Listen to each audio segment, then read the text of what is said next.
When it comes to political speeches, it's easy to get caught up in the hype and the headlines. The media can often manipulate or misrepresent the message, and it's up to us to dig deeper and find the truth. That's exactly what we're going to do today. We'll put aside the spin and the bias, and get to the heart of what Trump was really saying. Interpreting political speeches can be a challenge, as they're often designed to be vague enough to appeal to a broad audience. But that vagueness can lead to confusion, and it's up to us to fill in the gaps. We need to look at the language used, the tone, and the context to truly understand what's being said. And that's exactly what we'll do today, as we delve into the words of Trump's inaugural address. With that said, let's get started. Trump's inaugural address was a speech that was both praised and criticized by the media and the public. Some saw it as a call to action, while others saw it as divisive and inflammatory. But what did he really say, and what did it mean for the American people? Trump's address was built around several key themes, including nationalism, economic promises, and a call for unity. He spoke of putting America first, of creating jobs, and of rebuilding the country's infrastructure. But what did these promises really mean, and how did they reflect his vision for America? One of the most striking aspects of the speech was its strong nationalist tone.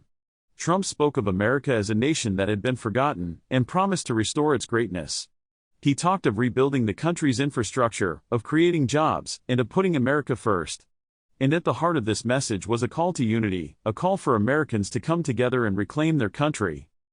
But behind the rhetoric, there were some interesting hints at what Trump's presidency would look like. He spoke of a new era of American leadership, and promised to restore the country's standing on the world stage.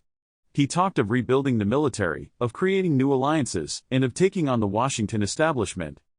One of the most impactful quotes from the speech is often overlooked, but it encapsulates Trump's vision perfectly. "We will follow two simple rules: buy American and hire American," he said. On the surface, it seems like a simple promise, but it has huge implications for his presidency and for the country as a whole. It's a rejection of globalization, and a call to return to a more isolationist America. This quote is particularly interesting because it shows just how far Trump was willing to go to fulfill his campaign promises.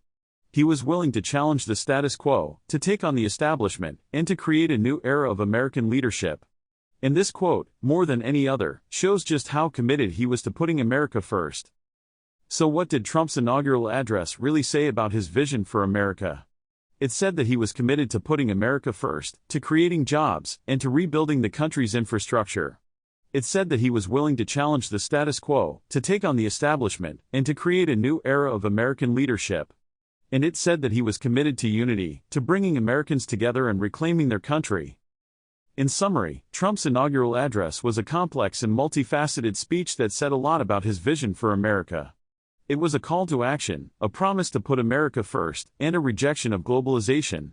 And behind the rhetoric, there were some fascinating hints at what his presidency would look like. Thanks for watching, and I hope you gained a new perspective on Trump's inaugural address. Please subscribe for more news updates the easy way. See you next time.